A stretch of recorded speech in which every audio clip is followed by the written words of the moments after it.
Formula ఈ race కేసులో ED విచారణ శరవేగంగా కొనసాగుతోంది. ఈ కేసులో ఏటూగా ఉన్న సీనియర్ ఐఏఎస్ అధికారి అరవింద్ కుమార్ ఈడీ ఎదుట విచారణకు హాజరయ్యారు.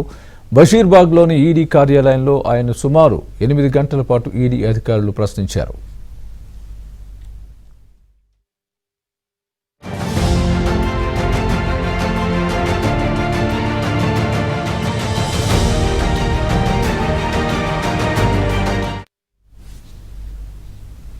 నిబంధనలకు విరుద్ధంగా ఫార్ములా ఈ ఆపరేషన్ సంస్థకు నిధులు బదిలీపై అరవింద్ కుమార్ను ప్రశ్నించినట్లు సమాచారం.